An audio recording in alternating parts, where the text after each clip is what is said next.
अकल न क्यारी उपजे और प्रेम न हाट बिकाए। स्क्रीन पे एक तस्वीर देख रहे हैं आप। ये तस्वीर कब की है? ये तस्वीर है दिसंबर 2025 और डॉक्टर एस जयशंकर के साथ बैठे हुए दिख रहे हैं थाईलैंड के बेहद खास मंत्री, उनके विदेश मंत्री सिहाशक।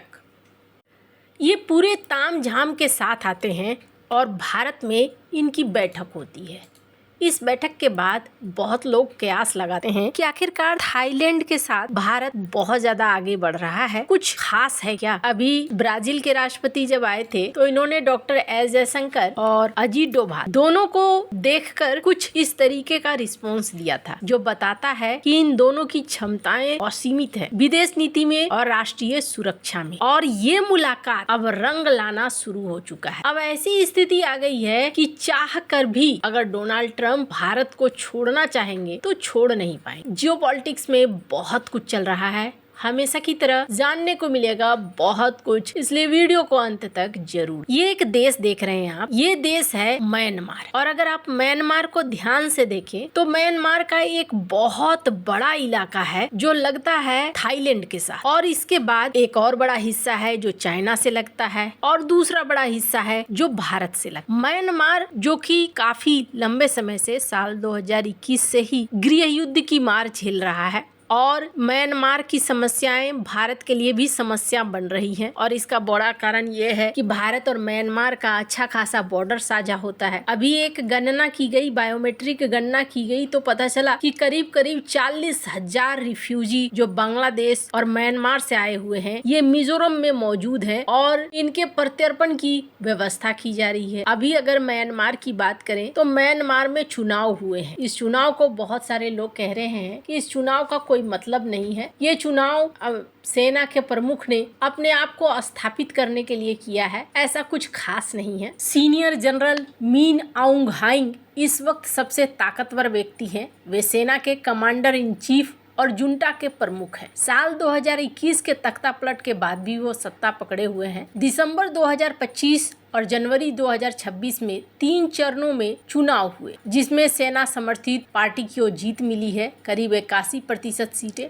लेकिन कहा गया कि वोटर्स घर से निकले ही नहीं, बहुत जगह बहुत कम निकले, हिंसा के कारण, बॉयकॉट के कारण। हाँ, मार्च 2026 में नया संसद सत्र अगर शुरू होता है तो माना जा रहा है कि मिन आउंग ह्लाइंग को राष्ट्रपति बनाया जाएगा, लेकिन वो कमांडर इन चीफ का पद छोड़ेंगे कि नहीं छोड़ेंगे ये अभी विवादित है। इतना जरूर है कि जुंटा इस पूरे म्यांमार में खास तौर पर 21% क्षेत्र पर कंट्रोल रखती और बाद बाकी 42% क्षेत्र पर अब विरोधी गुटों का कंट्रोल हो गया है। 37% क्षेत्र अभी भी ऐसे हैं जो विवादित हैं, यानी कुल मिलाकर 80% से ज्यादा क्षेत्र जुंटा के हाथ से बाहर है, विद्रोहियों के कब्जे में है या विवाद में है। विद्रोही कौन? खिया, अराकान आर्मी, करनेनी, पीडीएफ, ये कई राज्य हैं जहां पर धीरे धीरे ये कब्जा कर चुके हैं। साल 2021 के तख्ता पलट के 5 साल बाद भी युद्ध जारी है, लाखों लोग विस्थापित, हजारों मौतें, ये चल ही रही है और विद्रोही मजबूत है। लेकिन जुंटा किस पर टिकी हुई है? चाइना और कथित तौर पर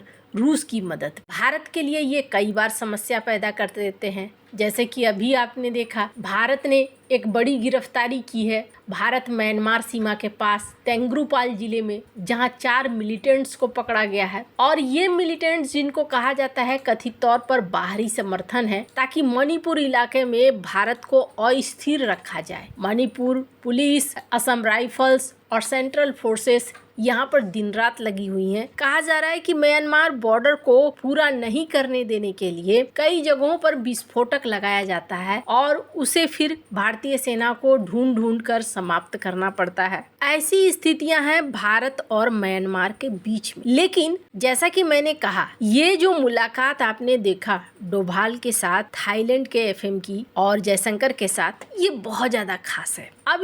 अब यहाँ भारत दोहरे चाल को चल रहा है। पहली चीज ये देखने को मिल रही है, स्क्रीन पर एक आर्टिकल देखिए, भारत और थाईलैंड की एयरफोर्स इन्होंने एक्सरसाइज करना शुरू कर दिया है, पेट्रोलिंग करना खास तौर पर शुरू कर दिया है। और ये पेट्रोलिंग माना जा रहा है हिंद महासागर क्षेत्र में मजबूत करने के लिए, साथ ही साथ म्यांमार पर कथित तौर पर कड़ी नजर रखने के लिए भी ये पेट्रोलिंग की जा रही है। जैसा मैंने कहा कि म्यांमार से थाईलैंड का भी एक बड़ा ही ज्यादा आमना सामना है और दोनों काफी बड़ी जमीन को शेयर करते हैं, तो ऐसे में थाईलैंड के लिए भी म्यांमार के विद्रोही ग्रुप एक बड़ा टेंशन बन रहे हैं। म्यांमार के अंदर चाइना ने एक अच्छी खासी पकड़ बनानी शुरू कर दी थी। चाइना दरअसल दोनों तरफ से गेम खेल रहा था, जुंटा सरकार की तरफ से भी और विद्रोहियों की तरफ से भी। लेकिन अब भारत ने यहाँ रास्ता निकालना शुरू कर दिया है और भारत म्यांमार के इस रेयर अर्थ मटेरियल को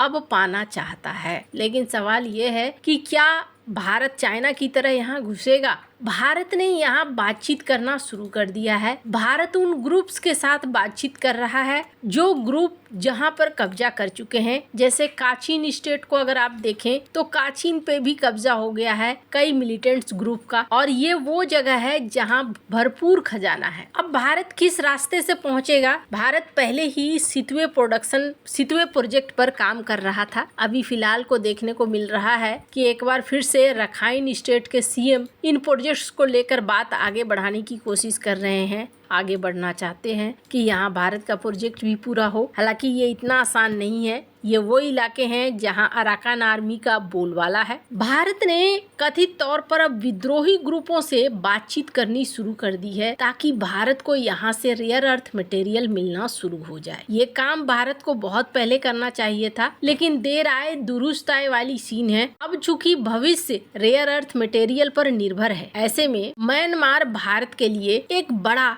मददगार साबित हो सकता है। अब बहुत सारे लोग ये कहते हैं कि म्यांमार में चुनाव हुआ और ये सैद्धांतिक रूप से सही नहीं है, ऐसे में भारत को आवाज उठानी चाहिए, न कि भारत को इन ग्रुप्स के साथ सौदेबाजी करनी चाहिए। तो पहली बात मैं आपको बता दूं, अब समय बदल चुका है और अब राजनीति करने का तरीका भी बदल चुका है। ऐसे में भारत को वही करना चाहिए जो भारत के लिए फायदेमंद है। अब अगर ट्रम्प प्रशासन को देखें तो यहाँ पर एक आर्टिकल देख रहे हैं, इन्होंने क्या कहा था? इन्होंने कहा कि चाइना को काउंटर करने के लिए हमें भारत की जरूरत है, चाहे वो एआई हो या फिर क्रिटिकल मिनरल्स हो। तो इसके पीछे का कारण समझिए। हिंद महासागर क्षेत्र में कई ऐसे देश हैं जहां क्रिटिकल मिनरल्स की भरमार है, लेकिन वहां तक अमेरिका की पहुंच इतनी आसान नहीं होने वाली है। हाँ, भारत के लिए इस इलाके में इन रेयर अर्थ मटेरियल तक पहुंच बनाना कोई बहुत बड़ी बात नहीं है। वैसे चाइना के लिए ये हैरान कर देने वाली बात है कि चाइना के गढ़ में